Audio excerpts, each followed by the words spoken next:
வணக்கம் நேயர்களே, நமது யூடியூப் சேனலை பதிவு செய்து மற்றும் சப்ஸ்கிரைப் செய்த அனைத்து உள்ளங்களுக்கும் நன்றி கூறி இன்றைய உரையை ஆரம்பிக்கின்றேன்.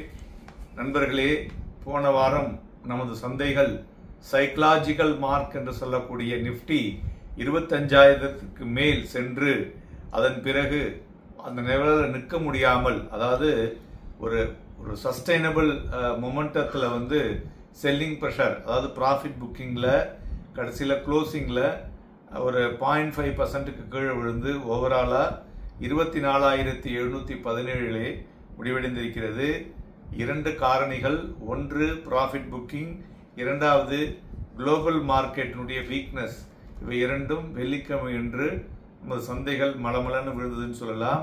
அதுபோல் யூஎஸ் மார்க்கெட்டும் சரி, ஐரோப்பிய மார்க்கெட்டுகளும் சரி, ஆசிய மார்க்கெட்டுகளும் சரி ஒரு டிசிசிவாக கிட்டத்தட்ட ஒரு 3-6% வரை விழுந்திருப்பது நாம் கணக்கில் கொள்ள வேண்டும். மெயினாக அமெரிக்காவிலே இருக்கக்கூடிய இன்டெல் மற்றும் அமேசான் அவங்களுடைய poor guidance of next quarter plus 8-month low of PMI data, then 3-year high of unemployment data in US, இவையெல்லாம் ஒரு முக்கிய காரணிகள். இவையெல்லாம் இப்படி இருந்தாலும் US Fed interest rate cut decision September month இருக்கக்கூடும் என்று ஒரு ஆணித்தரமாக கூறியிருப்பது மறுபுறம் ஒரு பாசிட்டிவ் நியூஸ் என்று சொல்லலாம். அவர்களுடைய எக்கானமி ஒரு சேலஞ்ச் மோடில் இருந்தால் அதற்கு தகுந்தாற்போல் மார்க்கெட் ரியாக்ட் ஆகிறது. அதை நாம் நினைவில் கொள்ள வேண்டும். ஆனால் நமது எக்கானமியை பற்றி பின்பு பேசுவோம். அதுபோல போன வாரத்தில் ஆயில் மார்க்கெட்டிங் கம்பெனிஸ் எல்லாம் பார்த்தீங்கன்னா பிளஸ் ஏர்லைன் கம்பெனிஸ் எல்லாம் ஒரு நல்ல ஒரு மொமெண்டம் இருந்தது. இந்த ஸ்பெஷல் மொமெண்டத்திற்கு காரணம் க்ரூடு விழுந்தது தான் முக்கிய காரணம் என்று சொல்லலாம். மேலும் ஆட்டோமொபைல் சேல்ஸ் டேட்டா சற்று சுமாராகத்தான் வந்துள்ளது. நார்மலாக ஜூலை மாதம் அப்படிதான் இருக்கும். ஸோ ஆகஸ்ட் செப்டம்பர்லாம் இந்த சீசன் ஆரம்பித்த பிறகு, அதாவது நிறைய விழா காலங்கள் ஆரம்பிக்கும் பொழுது ஒரு ஸ்பெஷல் டிஸ்கவுண்டோட ஓடும் இல்லையா, அப்போ தான் மறுபடியும் அதில் சூடு பிடிக்கும். அதுபோல் துறைகளை பார்க்கும் பொழுது pharma and health care services top பெர்ஃபார்மர்னு சொல்லலாம். மறுபுறம் ரியாலிட்டி செக்டர் கிட்டத்தட்ட 4% விழுந்துள்ளது குறிப்பிடத்தக்கது. மேலும் எஃப்ஐஐ பார்த்தோம்னா 12,755 கோடி ரூபாய்க்கு வித்திருக்காங்க. டொமஸ்டிக் இன்ஸ்டிடியூஷன்ஸ் 17,226 கோடி ரூபாய்க்கு வாங்கியிருக்காங்க. போன வாரம் நிப்டி ஃபியூச்சரில் புட்கால் ரேஷியோ பார்க்கும் பொழுது 0.63 இருப்பது குறிப்பிடத்தக்கது. நண்பர்களே, எல்லோருக்கும் இருக்கக்கூடிய கேள்வி, வரும் வாரம் எப்படி இருக்கும், என்ன விஷயங்கள் எல்லாம் நாம் கவனிக்க வேண்டும் என்பதை பற்றி தான் நாம் இப்பொழுது பேச இருக்கிறோம். மெயினாக டொமஸ்டிக் எக்கானமியில் பார்த்தோன்னா ஒரு ரொபஸ்ட் அஃபர்மேஷன்ஸ் சொல்லுவோம். அதாவது எக்கானமியை பொறுத்தவரை நன்கு இருப்பதை பலவிதமான விஷயங்களை வைத்து பார்க்கும் பொழுது இந்த ஒரு பெட்டராக இருக்கிறது என்று எதிர்பார்க்கலாம். ஸ்ட்ராங் PMI டேட்டா மற்றும் நல்ல ஜிஎஸ்டி கலெக்ஷன், கிட்டத்தட்ட 1.8 lakh crore மேலே ஜிஎஸ்டி கலெக்ஷன் ஆகியிருக்கிறது. தென் பார்த்தோன்னா ஒரு சாலிட் கார்பரேட் ரிசல்ட்ஸ், அந்த ஏர்னிங்ஸ் பாசிட்டிவாக இருக்கிறது. இவையெல்லாம் ஒரு positive influence to the market sentiment என்று சொல்லலாம். பட் மார்க்கெட்டினுடைய ஆட்டிடியூடை பார்க்கும் பொழுது த ஓவரால் குளோபல் மார்க்கெட்டில் இருக்கக்கூடிய அந்த டவுன் சைட் மூவ்மெண்ட், இது ஒரு good opportunity to enter into the மார்க்கெட்டுக்கு உபயமாக இருக்கக்கூடும்.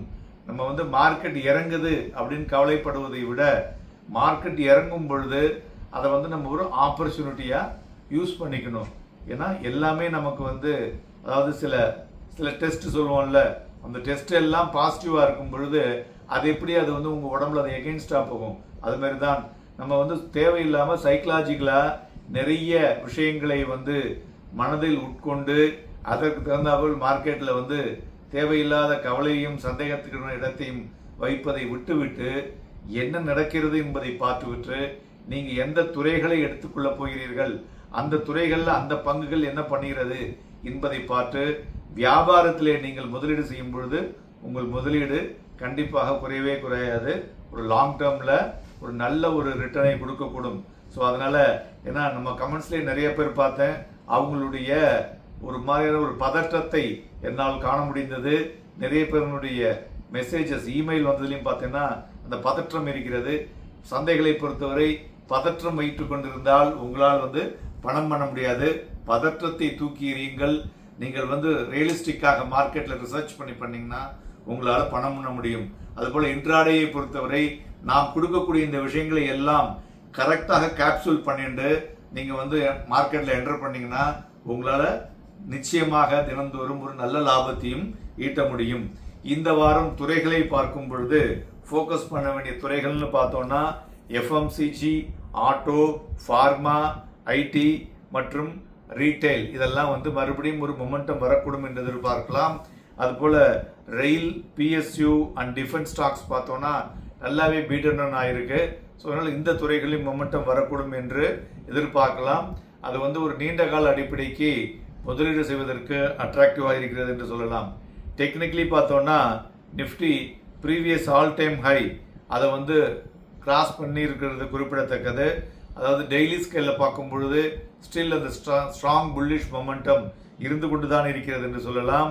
நிப்டியினுடைய 24,750 என்ற ஜோனுக்கு மேல் நின்று கொண்டிருந்தால் 24,500 மற்றும் 25,000 மற்றும் 25,150 என்ற புள்ளிகளை ஒரு ரெசிஸ்டன்ஸ் ஆகவும் 24,700 மற்றும் 24,600 ஒரு ஸ்ட்ராங் ரெசிஸ்டன்ஸ் ஆகவும் வைத்துக் கொள்ள முடியும். மேலும் இந்த வாரம் பார்த்தோம்னாக்க ரிசர்வ் பேங்க் ஆஃப் இந்தியாவினுடைய கிரெடிட் பாலிசி வியாழக்கிழமைக்கு வர இருக்கிறது. உலகளாவிய சந்தைகளில் பிஎம்ஐ டேட்டா வர இருக்கிறது. இவையெல்லாம் சந்தைகளை ஒரு சைடாக டிசைட் பண்ணி திசை திருப்பதற்கு முக்கிய காரணிகளாக இருக்கக்கூடும். நண்பர்களே, நாளைய தினம் நம்ம சந்தைகளில் வாங்கி விற்பதற்கும் விற்று வாங்குவதற்கும் ஏதுவாக இருக்கக்கூடும். Happy trading and profitable week. நன்றி, வணக்கம்.